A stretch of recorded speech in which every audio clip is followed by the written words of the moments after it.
Okay. Good afternoon, everyone. Today is World Telecommunications and Information Society Day. And without telecommunications, this webinar would not be possible. So think of your attendance today as your way of celebrating this momentous day. Hey, did you know that building net zero energy homes is now a readily attainable, cost-effective building strategy? Well, it is.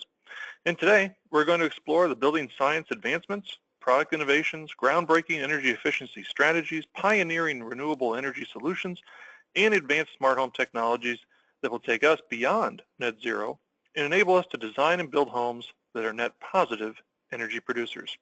How are we going to do all that? Well, we've got an expert. Joe Stiebrick is the founding principal of Building Science Corporation. Dr. Stiebrick's work ranges from providing expert witness testimony to overseeing research and development projects to writing for the ASHRAE Journal and buildingscience.com.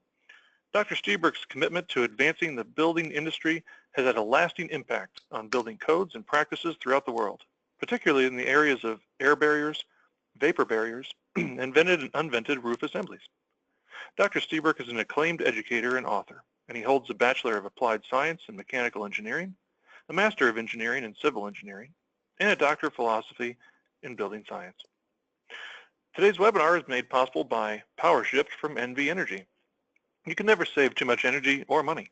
That's why NV Energy has introduced PowerShift to help its residential and business customers conserve even more energy and save money on their power bills.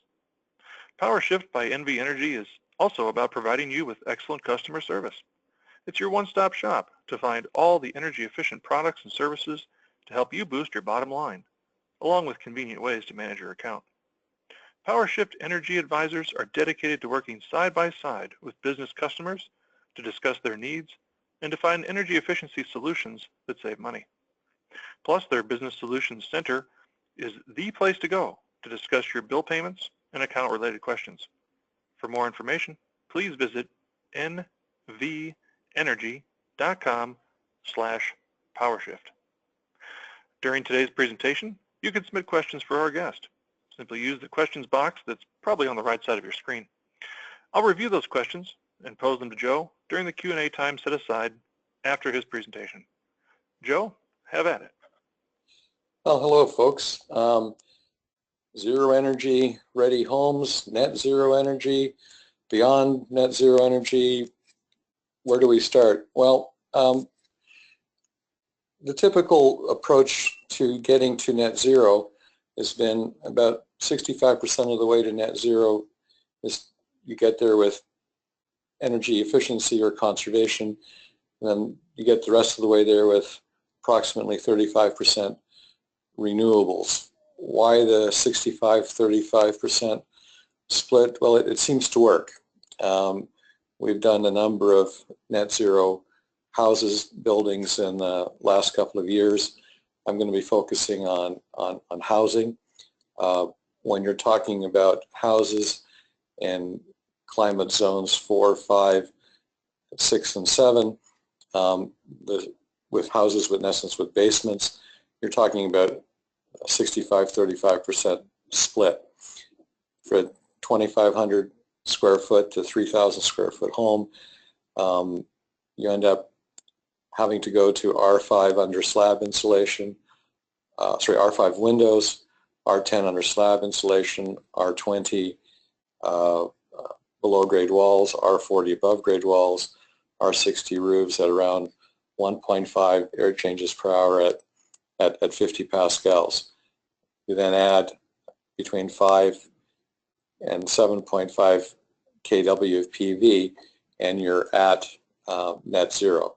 So that's where the 5, 10, 20, 40, 60 at 1.5 comes from. It's not a rule, it's not a law, it's a kind of a quick and dirty way to get you there based on what we've done and what other folks have done. In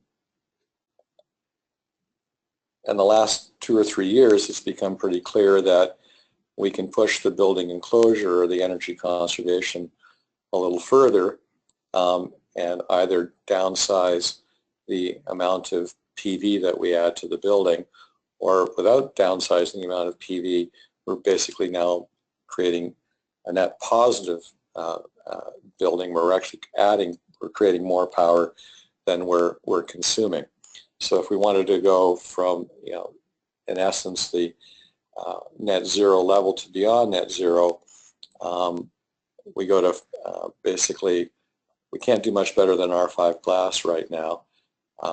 Yes, R10 glass is on its way, but not off the shelf. It's easy to go from an R10 slab to an R20 slab. It's easy to go from an R20 basement to R40. It's a little bit more complicated to go from R40 walls to R60, but now doable from a practical perspective, and it's pretty straightforward to go from an R60 roof to an R80 roof. Improving your air tightness, 1.5 air changes per hour at 50 pascals, that's not easy. Going to 1, you're going to be limited as to the technology that you can use to get you there. To get a feel for what the air tightness means, typical home, new home is about 5 air changes per hour at 50 pascals, following most of the requirements for draft stopping that are obvious. Getting rid of big holes will get you to 3 air changes per hour at 50 pascals. Getting rid of small homes, 1.5 air changes at 50 pascals. I think it's practical to get to 1 air change per hour at 50 pascals, but going to something like Passive House is 0.06 air changes per hour at 50 pascals. That's not an easy thing to do unless you're going to some pretty non-typical technology. Let's review some of the basics before we get into going into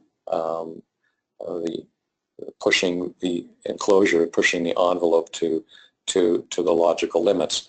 A building is an environmental separator. We've got all of these things to, in essence, control. This list comes to us from the 1950s. It's pretty obvious to most people who have been in the building science, construction, high-performance house area for a long time. You're familiar with this.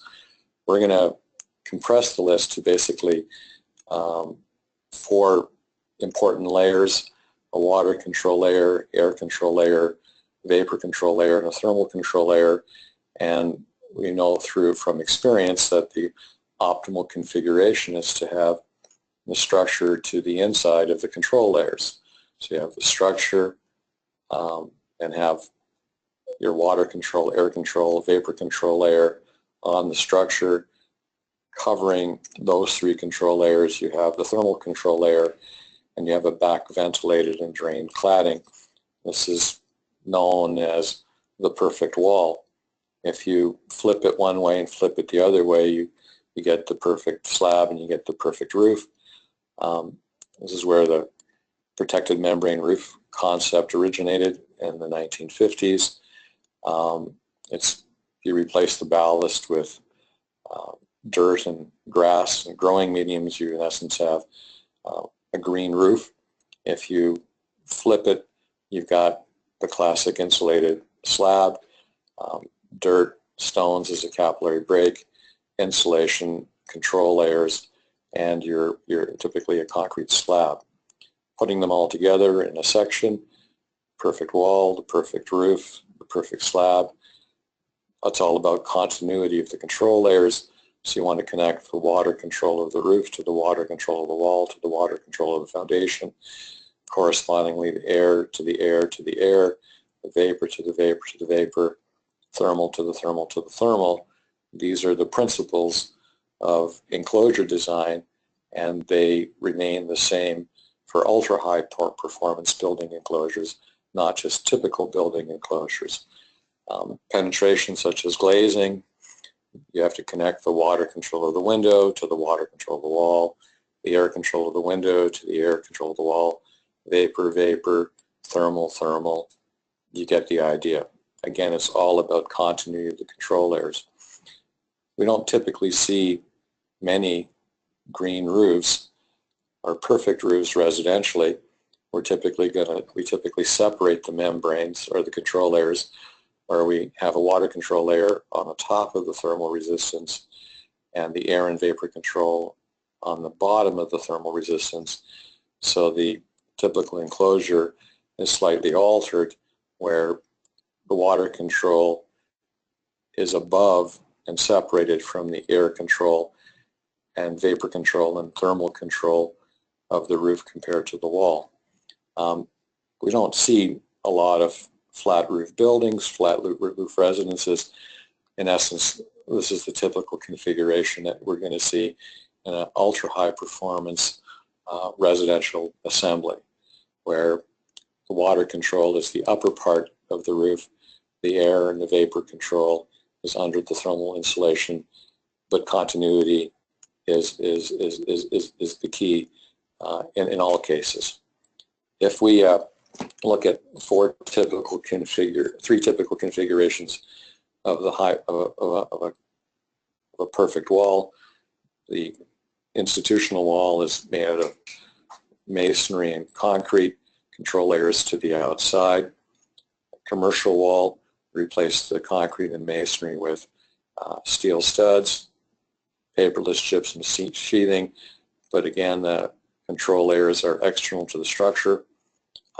Residentially, typically seeing wood frame, but now we have cavity insulation, and we're in essence got insulation on both sides of the water control, air control, and vapor control layer.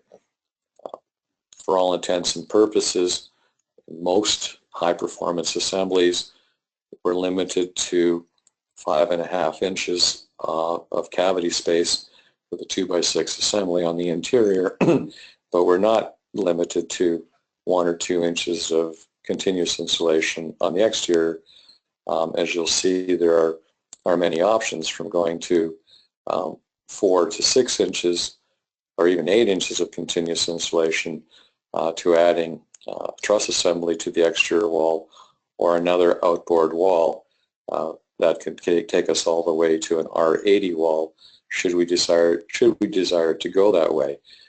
But the location of the air control and vapor control layers are pretty much the same regardless of what approach we take. If we look at a base assembly to one side of this image as being our structure, you're typically going to see advanced framing or optimal value engineered assembly with a rigid sheathing on the exterior. The cavity insulation is typically fiberglass or cellulose. It can be spray polyurethane foam, low density or high density. You're not going to get much above R20 with this kind of an assembly. If you add continuous insulation to the outside, that insulation can be many things. It can be expanded polystyrene, extruded polystyrene, foil face outside cyanurate, stone wool, or mineral wood. Well, you're typically limited to approximately 1.5 inches thickness with standard cladding attachment. If you want to go beyond 1.5 inches, such as you go to multiple layers of continuous insulation, you're going to have to go to a 1x4 furring, and that 1x4 furring can take you all the way up to, we've commonly constructed 6-inch layers of continuous insulation with 1x4s with epoxy coated steel screws. My own office, we've gone up to 8 inches, but we're kind of, the practical limit is typically 3 layers, which is approximately 6 inches with a 1x4. If you want to go beyond that, you add a truss. Back in the old days, I think it was named after a framer out west, the name of Larson, so it was called a Larson truss, but I'm not sure whether he had much to do with it or not, but adding a truss to the exterior, you're typically going to see fiberglass or cellulose insulation blown into the space, and obviously the thickness of the truss is going to determine the thermal resistance. And then the highest performance from a thermal resistance perspective would be to now add a secondary wall, and you can offset that wall as far as you'd like. I prefer to hang the wall from the exterior as opposed to building that second wall to the interior, mostly for the ease of getting a high level of air tightness. So I like the inner wall to be the load-bearing wall. In essence, the base assembly doesn't change. We're merely hanging or adding things to the exterior of the base assembly. Now, this is a personal preference of mine based on my being an old guy, having done all of these at one time or other, as opposed to what other people may or may not want to do for other very good reasons. So don't let my personal preferences interfere with your preferences or logic. This is just the way that I go about increasing the performance of a base wall assembly. I've not done more than one truss wall in my career, and only a couple of double walls. Most of the high performance stuff that I'm involved with are the multiple layers of rigid insulation. Can we get rid of the structural sheathing? Probably not. People kind of chuckle when I say that this is a high performance wall. It's only got an inch to an inch and a half of, in this particular case, extruded polystyrene with tape joints. It's not bad. This gets you to, R25. That's an extraordinary achievement. The air control layer in this particular case would be the tape joints in the sheathing. This will not get you to 1 air change per hour at 50 pascals. This will certainly get you below 3 air changes per hour, but it won't get you to 1.5 and it won't get you to 1. It's pretty good, but it's not ultra high performance. If you want to go ultra high performance from an air tightness perspective and the thermal perspective, you're going to need a rigid sheathing, and the rigid sheathing is going to have to be your air control layer, and in this particular case also a water control layer. Here I've illustrated it with 2 2-inch layers of mineral wool, 1x4 furring, and a wood or fiber cement cladding. The yellow gutter looking device at the bottom is necessary to provide physical protection against rodents and critters from entering and burrowing into the insulation layers. What is not shown between the furring strips, we typically have a polypropylene mesh strip at the bottom to keep insects from that space. Do not underestimate the damage and the issues associated with critters and Mother Nature entering these wall assemblies. The physics is relatively easy, but the animal kingdom and the insect kingdom are kingdoms that need to be reckoned with. Can we do this on a commercial building? Well, yes, of course. You're going to understand that with steel studs, there's really no point in trying to insulate in the steel studs from a thermal perspective, because you're going to lose 75% of the thermal resistance because of the conductivity of the steel. All of the thermal resistance is going to happen on the exterior, and again, you see the similarities with respect to the approaches. Can you go there with, for example, external insulation finish systems such as EIFS? And the answer is yes, of course.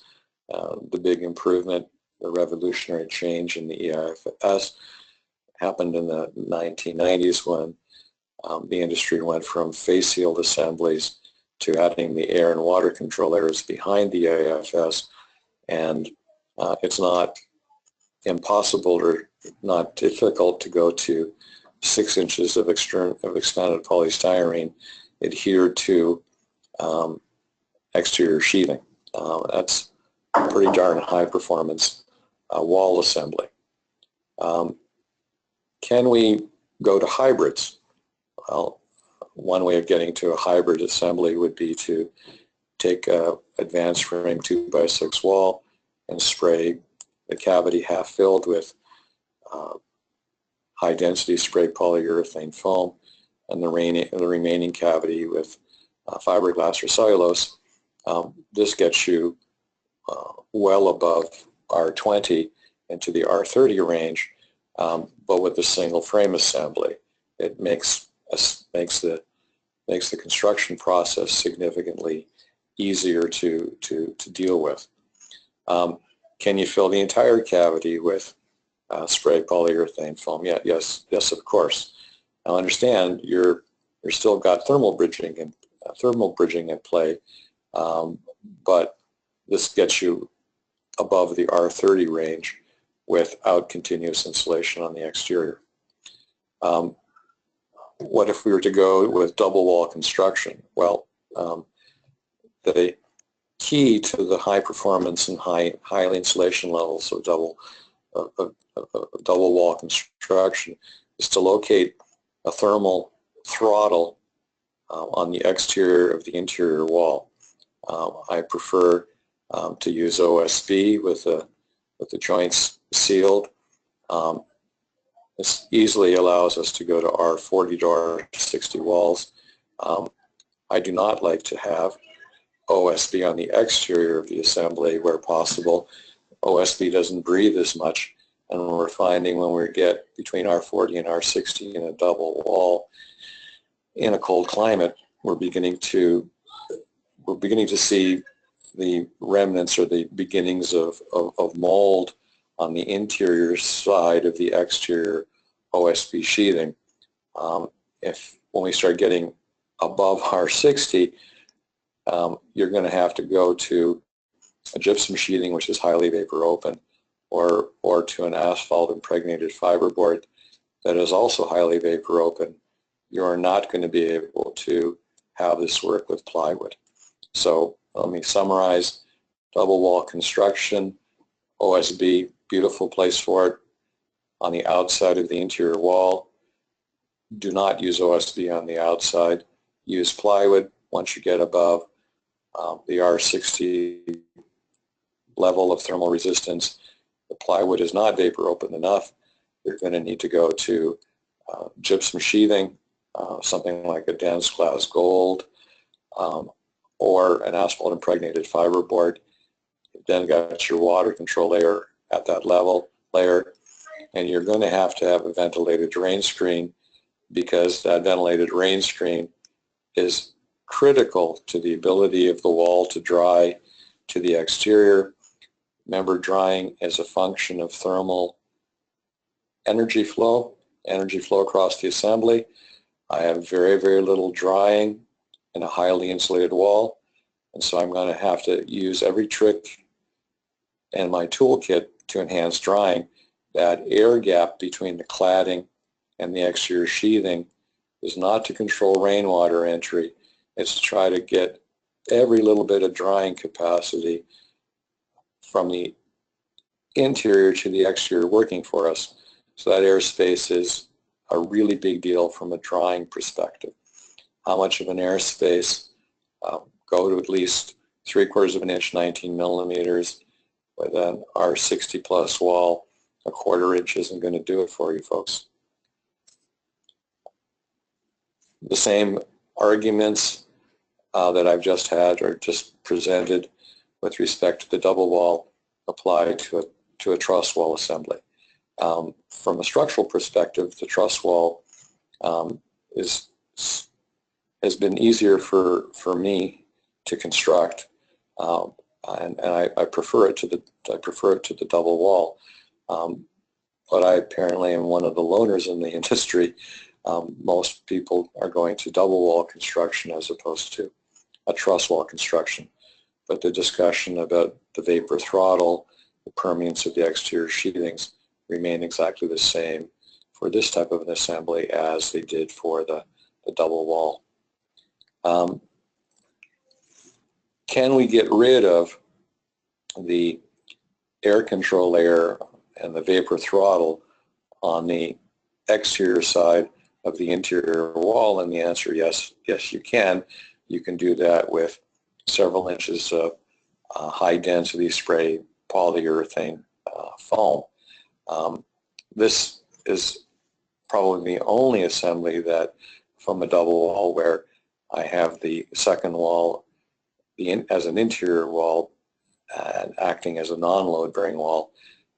This doesn't consume as much interior space, and you do get to an ultra high level or a significantly high level of air tightness.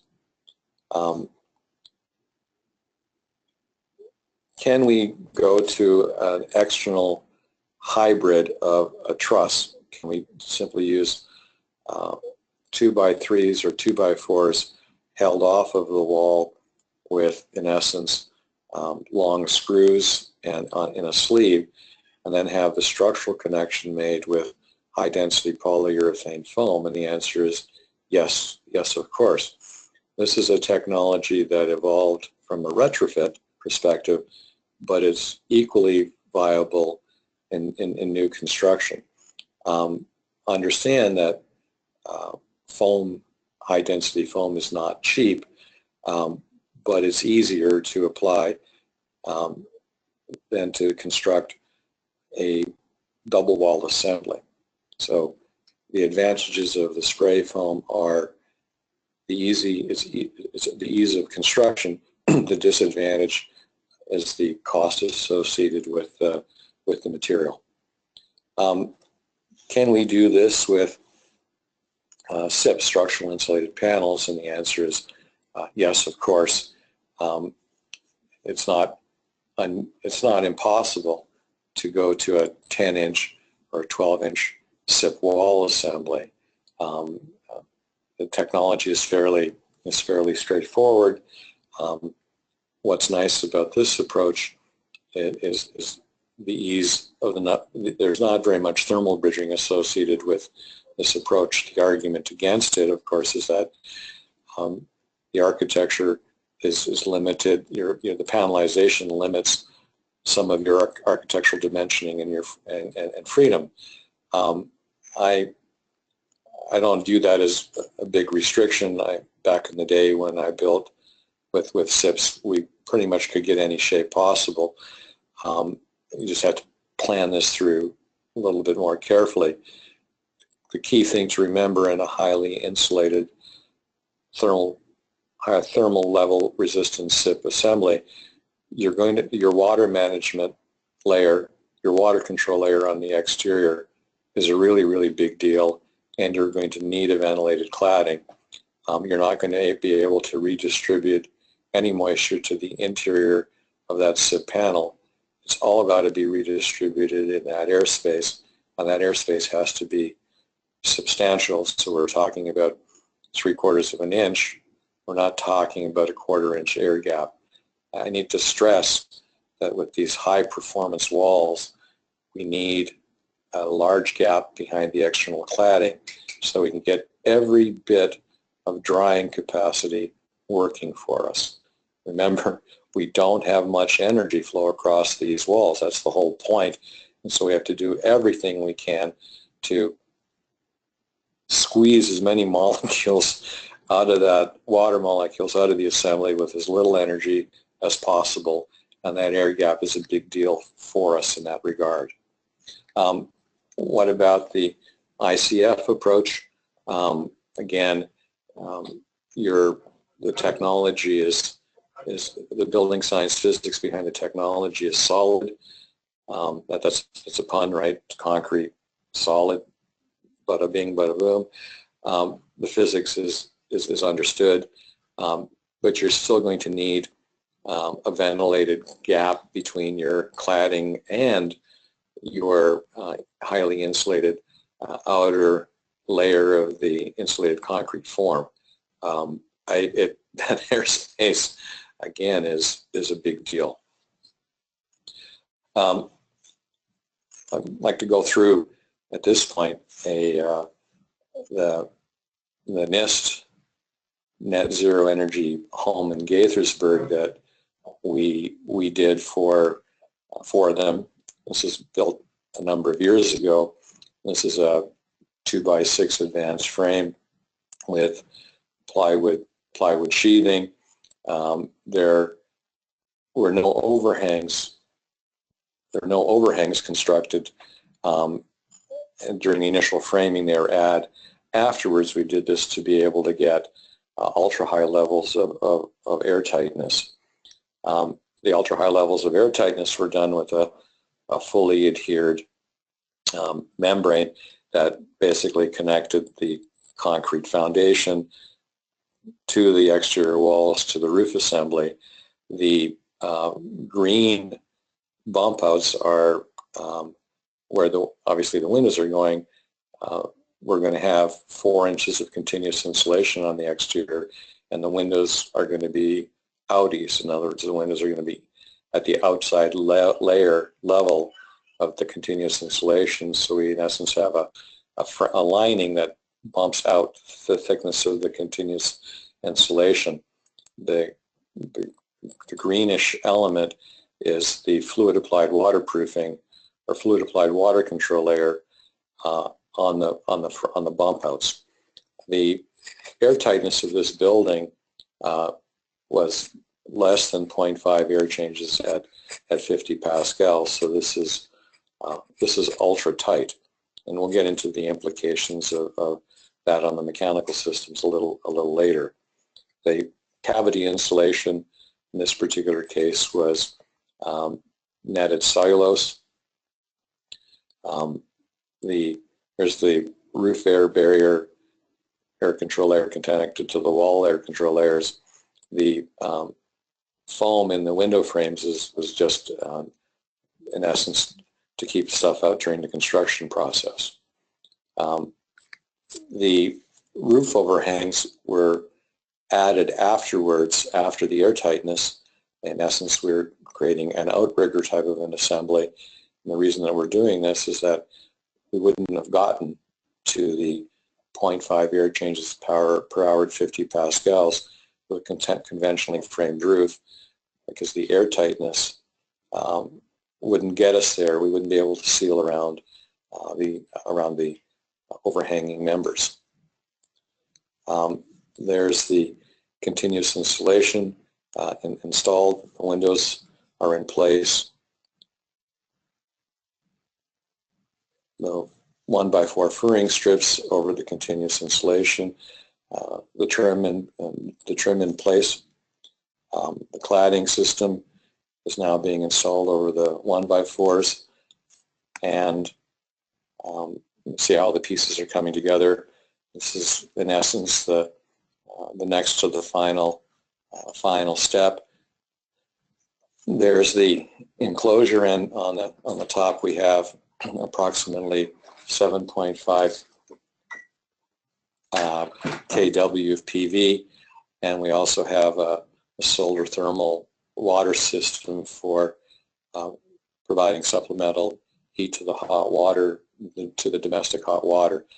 So this gets us to beyond net zero. This is a net positive energy assembly or building to take us to just breaking even, being net zero. The solar thermal would go, and the PV could be reduced slightly.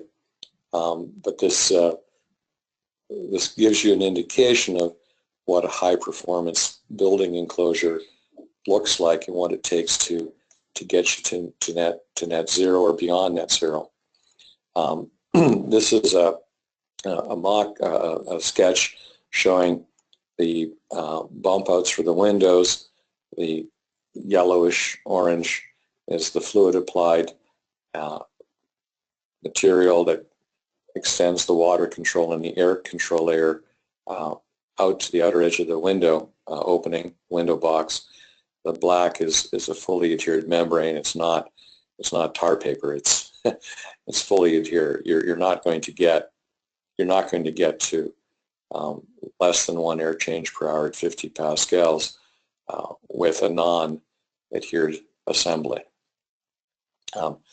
Outboard of this, over the exterior of that goes, in this particular case, 2 2-inch layers of continuous insulation.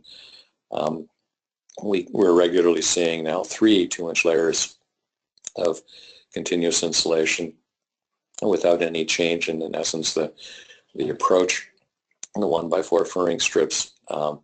Notice that the change in the structural attachments of the windows, we're not attaching through the flanges, we're attaching in essence with brackets, and that's not a subtle. It looks like it's a subtle change, but it has a huge impact on the structural performance and the wind load resistance of the glazing systems. High performance wall, unless the window is an innie or inboard of the assembly, is going to have to be attached with brackets. This is the cross section where the roof meets the walls. For architectural reasons, the architect of record in this particular case wanted large overhangs, and we had to do it with, in essence, the outriggers of the lookout framing. If you have not as much of an overhang, you don't need the outriggers. You can do it with a box beam assembly. This approach here is considerably easier to frame than this approach, but you're limited to approximately 12 to 14 inches of overhang with the box beam. With this approach, you don't really have an overhang limit. When you're dealing with hoods or deck arrangements, you're going to have a pretty substantial ledger board attached through the continuous insulation. And again, this is done with epoxy-coated steel screws. Stainless steel is not going to work for you. First of all, they cost a fortune, but they don't give you the same strength, the same robustness that you're going to get with epoxy-coated steel. In terms of durability, the epoxy-coated steel gives you what you need. It's important to note that the furring strips that are used are not treated wood. They don't have to be because they're able to dry to either side into the airspace. If they were treated wood, then we would have to go to the stainless steel screws, and then you're probably limited to 6 inches of continuous insulation. We don't have stainless steel fastening systems readily available to us to handle much more than that. We're not limited that way with the epoxy-coated steel. The bottom of the wall, where the wall meets the foundation, notice that we are protecting the bottom of the rigid insulation with, and most of the time we're using bent aluminum coil stock. You can do it with a pre-molded PVC strip, but they're usually not made in greater than 4-inch thicknesses. So if you're going to go to 6 inches, you're going to have to, in essence, site assemble or site create your own. Notice the polypropylene mesh strip that's between the furring strips to keep the insects out. In the NIST house, we used open cell spray foam in the rim joist area. That allowed, in essence, the wall, that rim joist assembly, to dry to the interior. And we've got 2 layers of continuous rigid insulation on the interior of the foundation wall. At the slab level, we've got extruded polystyrene on the granular pad under the slab. Notice that we have a liquid applied capillary break on the top of the footing. We don't want to have the concrete wicking water up into it. It's not, we don't have the ability to have much drawing to the interior of this foundation through the continuous insulation. It's obviously not going to be able to dry to the exterior because of the damp proofing and water control layer on the outside. So we want to limit any flow into the bottom of these, from the bottom of the assembly upwards with this capillary break. Notice that there are two red sealant joints on the first layer of continuous insulation on the interior of the exterior wall. We need to have the slab sealed airtight to that piece of rigid insulation. Then we need to seal the rigid insulation to the foundation wall. If we were to just have the outer red seal, we would get soil gas entry, radon, pesticides, herbicides, termiticides, entering between the concrete foundation and the continuous insulation. This is a problem that we've known about for about 20 years, but we've not really done much about it. In an ultra-high performance building, this is a significant source of contaminant entry, and it becomes an important air pathway that needs to be sealed just from an energy performance perspective. This is what was considered to be a high performance wall in the 1980s, 2x6 with an inch of continuous insulation. I included it here mostly to remind myself of how far we've come in the following decades. So what was considered high performance then is not anywhere near the high performance that we achieve today. Can we get to high levels of airtightness with just taking OSB and sealing the joints? And the answer is yes, we can. The principal leakage, however, is where the OSB is connected to the foundation wall.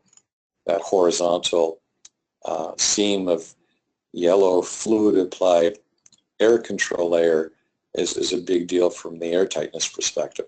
And of course, we have to provide a connection to the roof air barrier system. In this particular case, the air barrier is on the underside of the assembly in the form of 2-pound density spray polyurethane foam. I'm a real fan or proponent of fluid-applied water and air control layers at the punched openings, particularly at windows. Here I've got myself a back dam and an end dam, and I'm not going to have a water or air leakage issue when I install my window or my glazing system. I don't think you can do this with a fully adhered membrane. You have to be skilled in the art of origami. Most people who know origami are unable to do it with a peel and stick, but with a fluid applied piece of cake. Not all fluid applieds are the same. If you want a very, very robust connection, the fluid applied can be reinforced with a mesh and a roller application.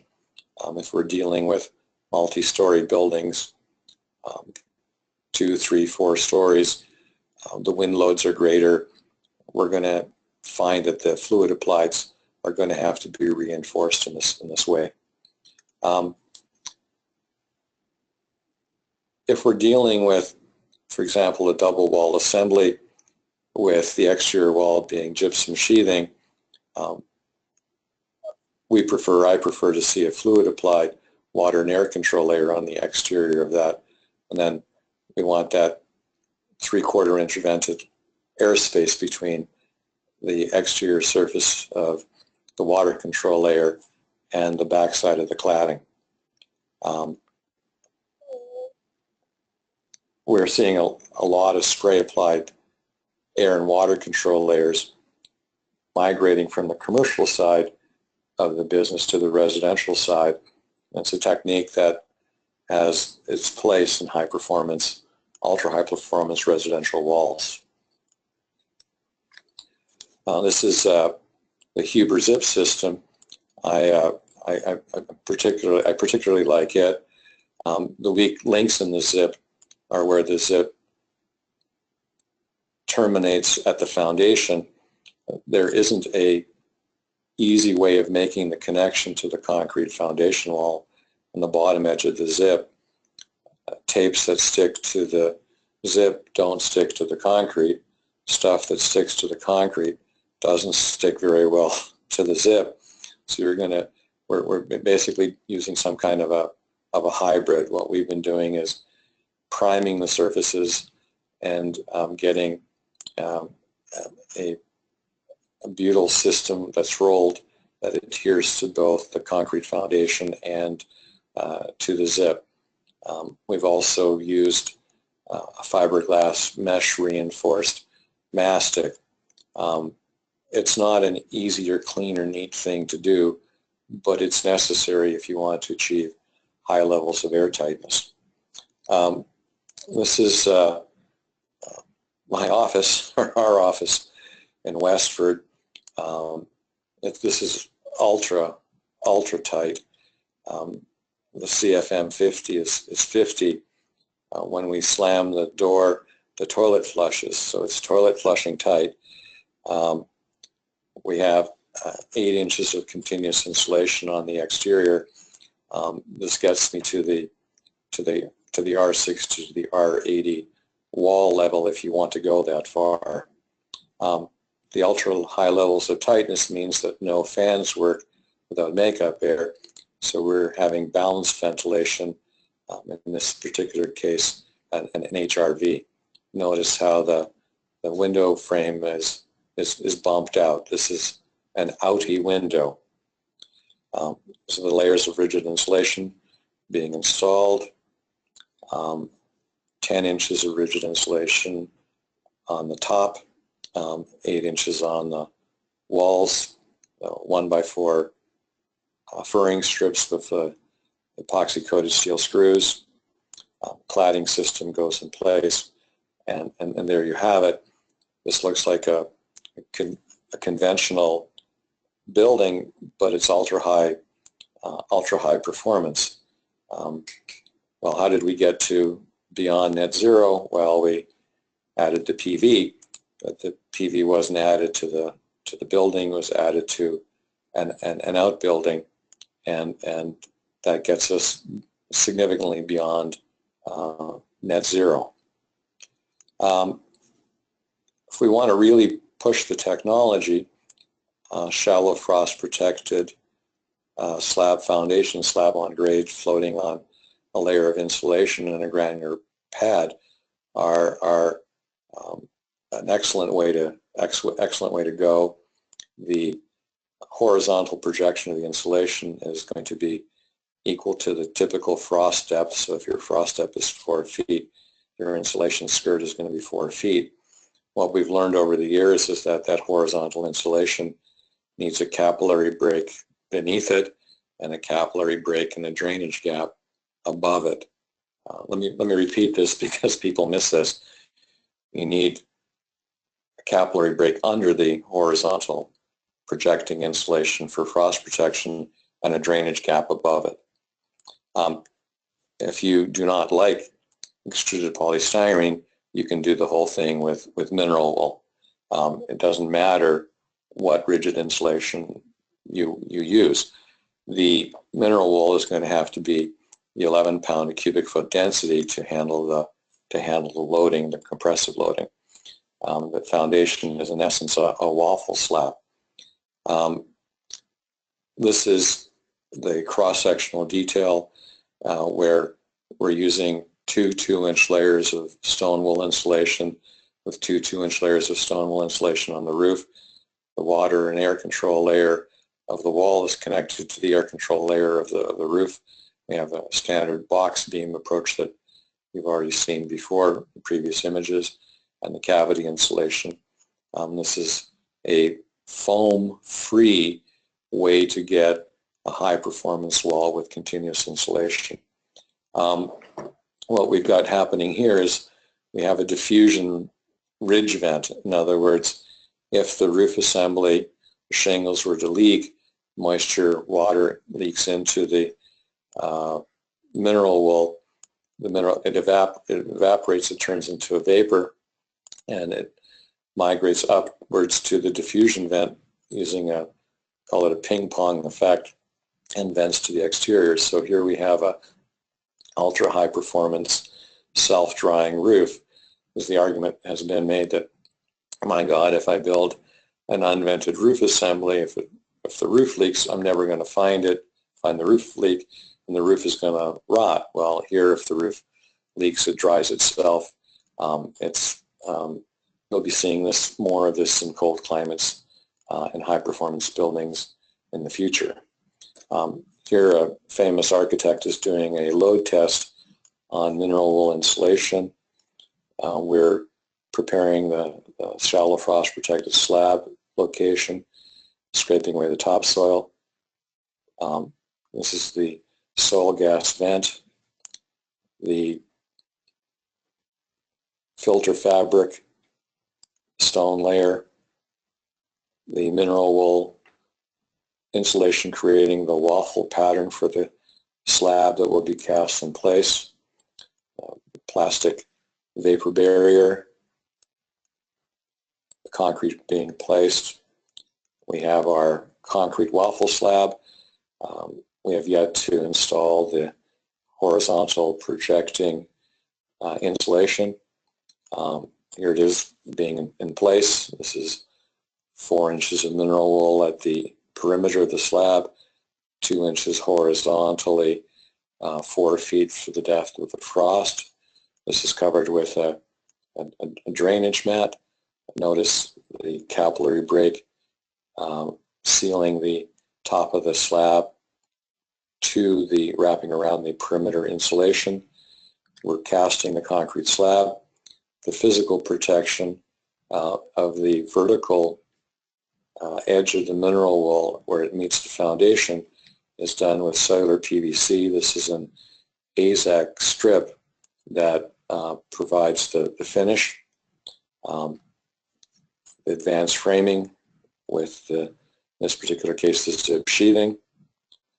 The continuous insulation, of course, hasn't been put on the exterior wall at this point, but you're seeing how the concrete skirt is protecting the horizontal projecting insulation.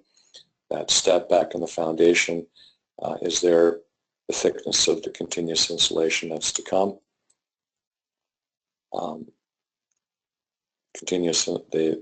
The air control layer is in place. Some of the continuous insulation is being added. Here we're at the point about to add cladding. This is another ultra-tight structure. The tightness is so great that we're using, in essence, a duct blaster to measure it with the lowest speed. It's you want to go to high levels of air tightness, you're going to have to go use a technology such as this, and then the cladding system in place. This is a vapor diffusion vent with a tile roof. Over the top of this would go a standard ridge vent. There's being installed in this particular case shingles. You're seeing the standard shingle ridge vent being installed over the airtight vapor open membrane to provide a pathway for the vapor diffusion to exit. So this is the approach for a ultra high performance thermal resistance roof assembly with a self-drying capability should the roof leak.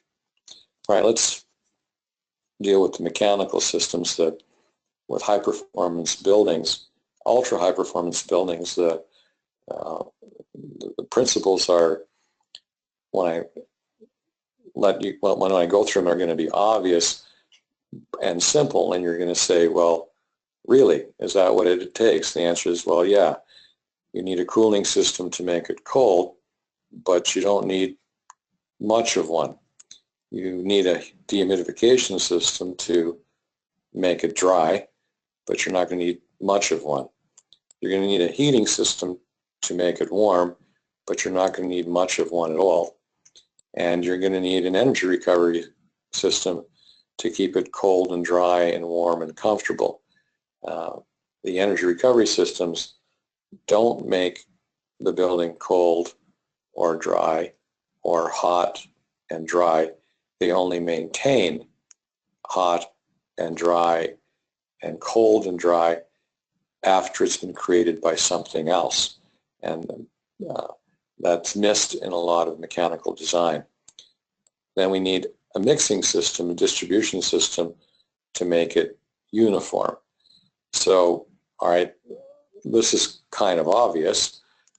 What's not obvious is that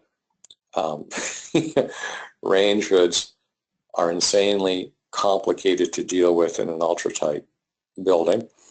You have to have an interlocked makeup air system, or you need to open a window or a door. Yeah, don't we have any other options? No. And then here's the big message. Don't try to combine them. In other words, you put in a heating system that doesn't talk to the cooling system, that doesn't talk to the whatever, or if you do want to combine them or you try to combine them and you don't listen to what I'm telling you, you want to combine as few of them as possible. You can combine the heating and the cooling system with, say, a mini split, but don't try to add ventilation to that piece. Put in your own standalone ventilation system. Don't pretend that that's going to be able to dehumidify your building in a mixed humid or a hot humid climate. You're going to have to add a dehumidifier. So try to have separate discrete systems and combine as few of them. It's the combination that creates problems because we don't have the smart home technology available to us yet that allows them to function appropriately. This is a very simple cartoon that basically says, look, if you wanted to have the best of everything, I'd put a radiant heating system in the slab. I'd have a cooling system that had nothing to do with the heating system. I'd have a dehumidifier in hot, humid, and mixed humid climates. I'm always going to have an energy recovery ventilator. I'm going to need some way of distributing the heat and the cold to provide uniform conditions. I'm always going to go to a balanced ERV, even in a cold climate. An ERV is going to, if you ventilate at a high rate in a cold climate, you're going to remove too much interior moisture.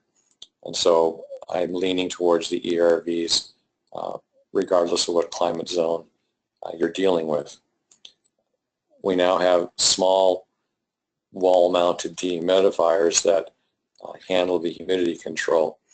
Remember, you've got virtually no load, so your air conditioning system is never going to run long enough for you to dehumidify your ventilation air, so you're going to end up having to have a dehumidifier. We don't have any other option at this point.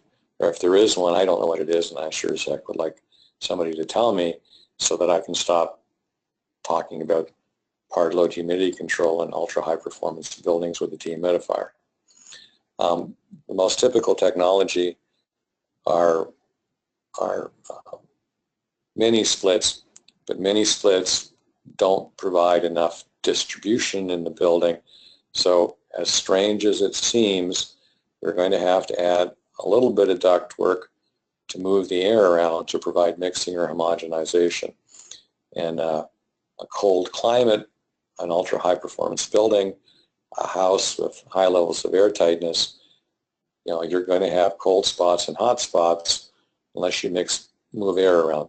We learned this the hard way a decade ago with our first attempts at net zero houses in places like Chicago and in Boston. And with that, I'm ready to take questions. All right, thank you, Joe. We've got a couple questions already, and if you have more, please send them into the questions box over on the GoToWebinar box that's probably on the right side of your screen. I'm going to start off with a question from John. He's got a question going back to the wall assemblies early on in the presentation. He wants to know if you have any solution for the woodpecker problem with EIFS. A shotgun. Nice. All right, here's a serious answer. I don't have a good solution to that. I don't have a good solution. I have a colleague of mine who has basically got a pellet gun. He's got this mixed feeling. Do I violate my air barrier and kill the bird, or do I have the bird violate my air barrier and not kill the bird? There isn't a good answer. Gotcha. Okay. Question from John, a different John. He wants to know if you are familiar with FastWall. Yes, I am. Okay, great. And he didn't ask for anything other than that, so it's good that you're familiar with FastWall. A question from... FastWall is a methodology or approach to have the sheathing act as an airtight layer, and it uses gaskets, and I think it's clever, and it's another way to get us to the high levels of airtightness. And Google it, and you'll be brought to the site. Gotcha. All right. Going back to a question from Bob. What is embedded hydronic tubing that was shown in the foundations? Oh, that was rebar. Oh, okay. All right. Thanks for the clarification on that one, Joe. Had another question from John. What wind uplift did you design for in the Gaithersburg house or building, I guess? I think the wind load we were dealing with was 100 miles per hour. Okay. Great. And a question from Kent. What types of substitutes are there for polystyrene? Well, the most common one is stone wool or mineral wool. The reason that I showed the shallow frost protected foundation that we did with mineral wool is to show that you don't have to use extruded or expanded polystyrene for shallow frost protected foundations. You can use mineral wool, and it's clear that you can use mineral wool, stone wool as a wall sheathing. That's been in play for decades. So if you, for whatever good reason that you have, that you don't want to use polystyrene, you don't have to use polystyrene. Okay.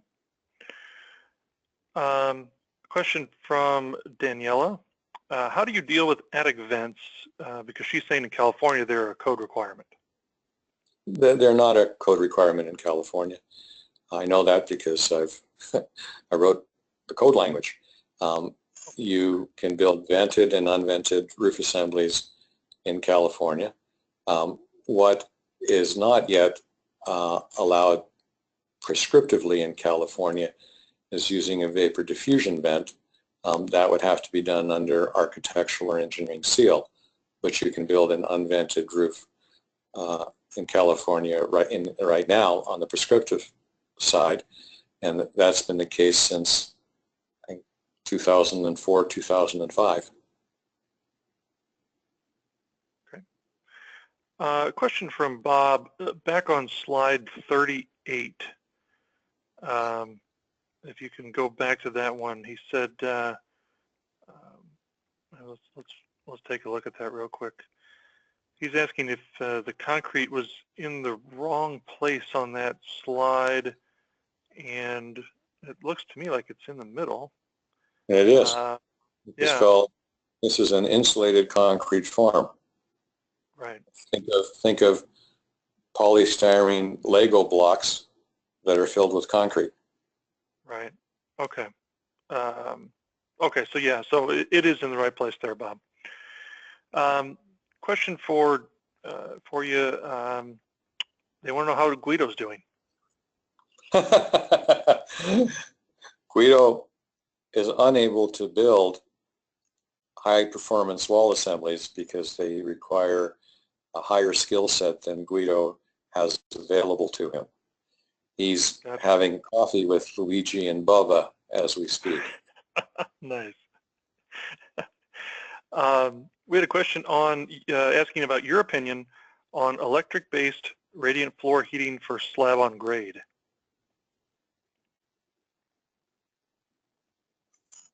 I've seen it in use. I don't have any major issues with it. It's just not widely available. I'm typically seating radiant hot water, not radiant electric. Okay. I know we're a little bit past the top of the hour, but I appreciate everybody sticking with us here. Make sure to get your questions into the questions box. This is kind of the last call for questions. Joe, actually, I had one. When you were showing the wall cavity diagrams, kind of like the ICF one you had here, but just earlier on, you highlighted a rodent and a pest barrier, and you had it colored in yellow. And then at one point you mentioned polypropylene mesh. But what are some other suitable materials for that barrier? I mean, are there other plastics or metal, or what would you use? Well, I typically end up using aluminum bent. I take flat aluminum stock and I bend it with to the shape. And the reason is that we're typically doing more than 4 inches, and the only pre-made plastic strips I've seen are for the 2-inch thick material. So if you want to go beyond 2 inches, you're going to end up having to provide your own site closure. And we use we bend flat metal aluminum roll stock into the appropriate shape. But that doesn't handle the space between the furring strips that I'm showing on this image. The space between the furring strips, it's 3/4 inch thick. We typically take one of the products that we use is something called Cobra vent. It's an attic ridge vent material that happens to be 3/4 of an inch thick, and we put it in between the furring strips, and we wrap the Cobra vent with an insect screen to protect, to close off the bottom of that ventilated air gap from insects getting into it. Okay. For those who are asking if the slides are going to be available, yes, and I will have some information on that in just a little bit, so stick around for that. Darlene wanted to know, does R60 insulation in the roof protect against EMF from solar panels?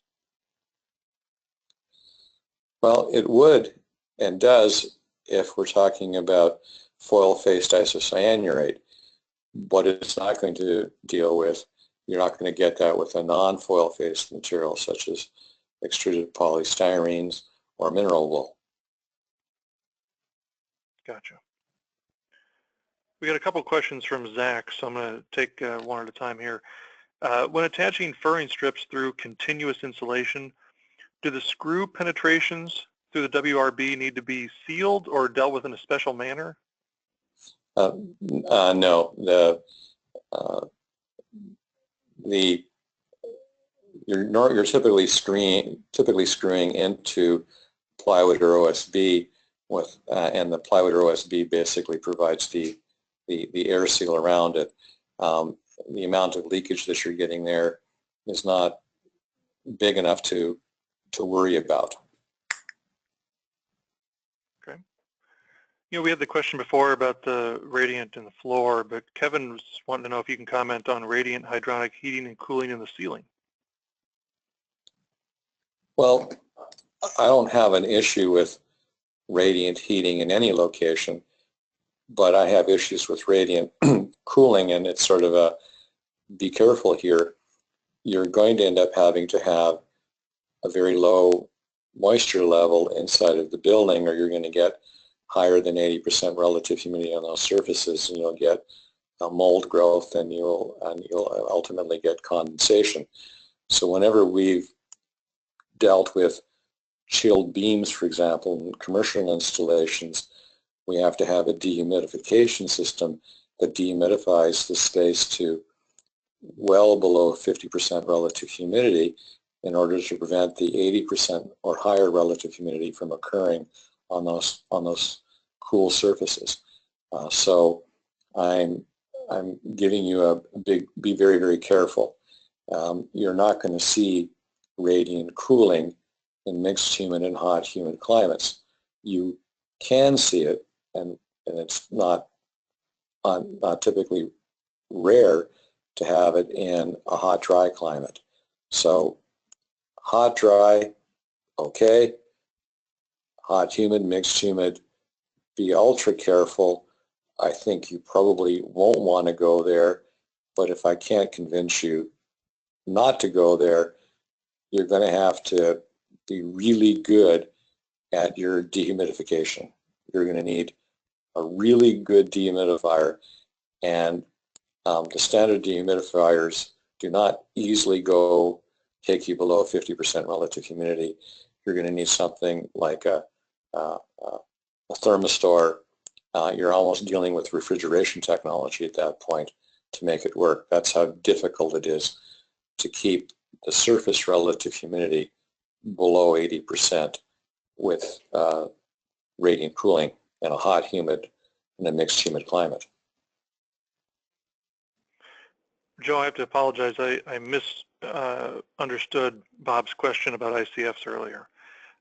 He wasn't saying that you had it wrong on your diagram. Rather, he was asking, isn't the mass in the wrong place? Isn't the concrete mass diminishing the total wall assembly of the R value? The answer is yes. You're basically not coupling the mass to the interior space, and that's a fundamental problem with insulated concrete forms. So totally agree with the observation. Yeah, okay. Zach had another question. He's asking for your opinion on the longevity and durability of zips and zips tape. Is it really a 100-year system? It is if it's behind continuous insulation. Understand that all of the stuff over the zip and the zip tape are preventing the zip tape from being affected by the principal damage functions, which are water, heat, and ultraviolet light. What we're doing is we're creating a protected membrane roof in your wall, in essence. If the tape is to the outside surface, it's not going to be a 100-year system. Okay. Joe, we got to help Sharon out. She's sad. She's sad because the mini split does not take care of humidity and dehumidification of the house. And she's wanting to know, is there some unit that does both with humidistat control and temperature control for heating and cooling systems? There are, but they're too big for an ultra high performance house. If you build a crappy house, I got a system for you. But we don't have any. The issue is that we don't have things small enough to deal with this kind of a high performance enclosure. There are some systems that are 4 and 5 tons in capacity, and that we're less than a half a ton here. I mean, we don't have anything small enough. So I'm sad too. Okay. All right. So Sharon, you're not alone in your sadness. Brian wants to know, you were mentioning earlier people were reluctant to use EPS or XPS. In the past few years, there was a concern of flame retardants in the plastics used in the buildings and the EPS included. Are you aware that there's a new EPS called graphite EPS that is an environmentally friendlier flame retardant? It's got higher R values. They're using it with SIPs, and just want to know if you were familiar with that at all. Yes, it's a pretty slick BASF product. Gotcha. And yeah, I didn't have an issue with the EPS in the old way. I certainly don't have any issue with the EPS personally with this approach. It's the graphite changes the radiant transfer, and it's kicking it up a notch. It's like EPS on steroids. We call it the Roger Clemens of EPS. Ah, nice. Very good. You must be in Texas right now. As a matter of fact, I am in Texas right now, and I'm going to hear about that comment. I can assure you I'm going to get beanballed with that comment. Right. All right, so we got a few more questions here for you if you're okay with sticking around, Joe. I'm hiding now in Texas. Okay, he's hiding out. Michael wants to know, does the bent aluminum strip at the base of exterior insulation, is it hung from the wall? Is it sit on the soil? It's taped to the wall. Okay, thanks. So Kelly's got a question about building a double wall. What if the inside wall is made out of metal studs? Does this create a thermal bridging problem, and do you lose your gains in the double wall? Yeah, you're going to lose 75% of the thermal resistance in the part of the metal stud wall that's insulated. So if it's a 4-inch or 3-inch, 3.5-inch metal stud wall with R13, 75% of that goes away. That's just the thermal resistance. The steel is 400 times more conductive than wood. So don't go there with the steel studs. You're losing whatever you've gained. Gotcha. Okay. Question from Elvin. We're going to go back to concrete for a second here. What about the assembly for a double CMU wall where there's exposed concrete masonry units on the exterior? Well, you're going to have to, I don't have an issue with that assembly either, but you're going to have to deal with rainwater entry, and that typically means that you're going to paint or coat or treat the exterior surface of the masonry unit. Okay. Going back to the, you were talking about the 4 or 5 ton unit for a half-ton unit need, and the systems aren't small enough. Bob wanted to know if the CERV system is small enough to dehumidify a small high-performance home. Would that work? I'm assuming that that unit can run strictly in 100% dehumidification mode at some point in time. In other words, if it provides some dehumidification along with some cooling simultaneously, we're not going to get there. We need something that's able to dry and not cool at the same time. And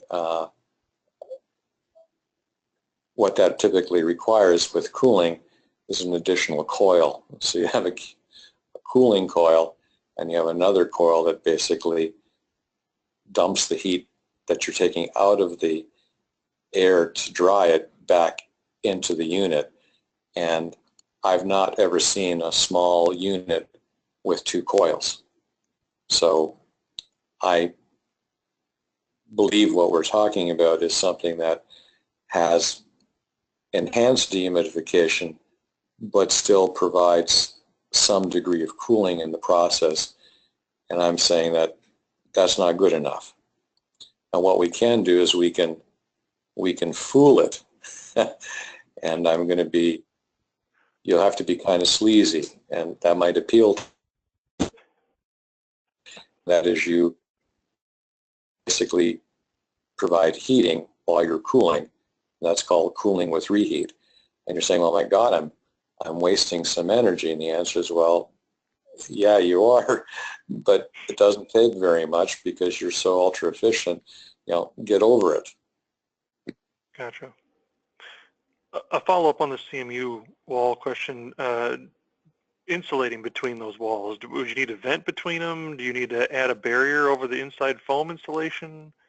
No, I would, well, the way that I think you would do it is you would probably build the inside wall first, coat the outside surface of the inside wall with a fluid applied air and water control air, then insulate it with whatever insulation that you want, and then construct the exterior wall, and then treat the outside surface of the exterior wall with whatever aesthetic treatment that you want that also provides some water rejection. Okay. I want to stick with the topic of dehumidification for a second if I can, Joe, because we've got a couple of questions on it. Michael wanted to know if there are small desiccant wheel systems for dehumidification of residential spaces, and he cites something like arid ice. Yes, there are. So Okay. 2 thumbs up. The answer is yes, we have desiccant dehumidification systems available, but they're not part of the cooling system, right? I mean, you have a thing that dries the air, and you have a thing that is cooling the air, and the two aren't combinable or have not been combined in one unit small enough for this type of structure. But do we have elegant dehumidification systems that are small enough? The answer is yes, we do, and this is one of them. And Kevin's wanting to know, what about a dehumidification and duct system using a hydronic coil with a half-ton water chiller? Yes, that will work. But remember, the 2 coil, you need the 2 coils, right? Because you need to dump the heat back into that air. So I mean, let me explain dehumidification for everybody. It's not typically complicated, but here goes. You take warm, wet air and you cool it well below its dew point, and the water drops out of it. Now you've got cold air, and it's not got much water in it. The problem is the air is cold. And right. We don't want cold air in this house because we don't need it, because the house hasn't warmed up. It just wants to dry. So I now have to take some energy to make that cold air dry, or cold air warm. Now that energy has to come from somewhere. Back in the old days, we would park the energy over here and then move it back into the air. That was done in the 1930s with 2 coils, and they were called runaround coils, and the inventor of that technology is a dead kid from Rochester by the name of Willis Carrier. We've done stuff similar to that with heat pipes, but we don't have anything small enough to be practical in these kinds of houses yet. So if somebody, wants to get into the business, this would be a real business opportunity to provide equipment small enough to do all of these things. And we don't have that. So you're going to have to create your own. And that's the approach that was just mentioned is a pretty reasonable one, but there has to be a reheating function. We have to add heat back to that air somewhere, somehow.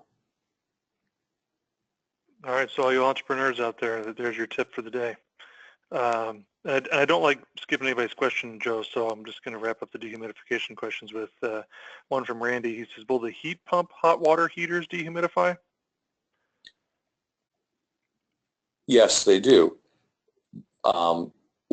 They reject the energy, obviously, back into the house, but you might not get enough dehumidification, because once you're done heating your water, it turns off, right? So what I'm getting at is that it won't dehumidify enough unless you really keep using the hot water. So constantly keep taking showers and dumping humidity. Oh, wait. Oh, no. That's not. Yeah, I know. Look, it's easy to do this stuff in cold northern climates where people don't like to live and play hockey all the time, like Canada and Norway. But when you're south of the Mason-Dixon line and east of Interstate 35 in Texas, it's hard.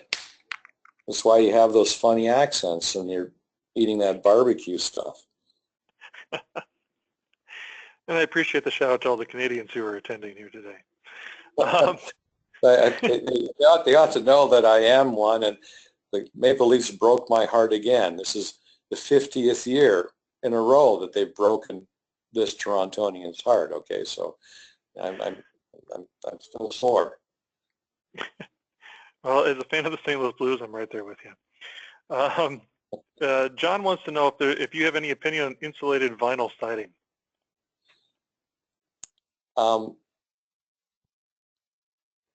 You still need a water control layer behind it, and that water control layer to function is going to need to have a bit of an air gap, and that's going to lose some of the thermal resistance of the insulated vinyl siding, but not a lot. If you pick it right, you're not more than a 1/4 inch. You're maybe a 1/16 of an inch, which gives you enough drainage. You lose about 3 to 5% of the thermal performance of the vinyl siding. You're going to get some thermal resistance with the vinyl siding. So the short answer is it will work, but don't forget that you need drainage behind it, and for the drainage to work, you're going to need a gap, and that gap is going to compromise a little bit of the thermal resistance of the insulated vinyl siding. Gotcha. Question from Brian. With your experience in SIPs and dealing with SIP roofs, do you recommend furring strips or sheathing layers spacing over the SIPs? Yeah, I like to put a vented over roof over every SIP roof assembly that we design or build or review. I don't have an issue with structural insulated panel roofs, but I'm always going to have a vented over roof. And the reason is that I can't assure perfect air tightness of the SIP panel joints on the interior. I can't get them perfect enough for me to trust a non-vented over roof. Now, a hybrid of that is that we can use a vapor diffusion vent instead of a completely vented over roof, and that will work as well. So you're going to have to provide some means of allowing moisture out of the top surfaces of the SIP roof assembly, and a vented over roof is one of the most robust ways that works, or that'll. Question from Zach. Is continuous insulation required in climate zone 4 to control cold weather condensation risk if using a vapor open cavity insulation? 90s. Climate zone. No, climate zone 4. Oh, in climate zone 4. Yeah. Okay, well then both will work in climate zone 4. Okay, and then oh, go ahead. Sorry. So the vapor diffusion ridge vent for a SIP roof assembly certainly will work in climate zone 4, and so will, of course, the complete vented over roof. And then his follow-up is, can condensation risk at the exterior sheathing be controlled by only latex painted drywall on the interior? The answer is yes, but it might require 2 coats of latex paint over a latex primer the farther north you go. The vapor throttle that you're going to need depends on where you are. I don't need much diffusion control in climate zone 4. I need a lot more in climate zone 6. Okay. We got 2 final questions here. The second to last, Simon. Earlier you were talking about the air gap behind the cladding and how important that is for highly efficient walls. But since that air gap is fairly large, do you account for it And do you account for the thermal resistance of the cladding as part of the total wall R value? No. Okay. I dismiss it. It's not part of the, I don't view it as part of the assembly, or part of the thermal performance. Okay. Final question goes to Don, and I think it's a really good question to end on.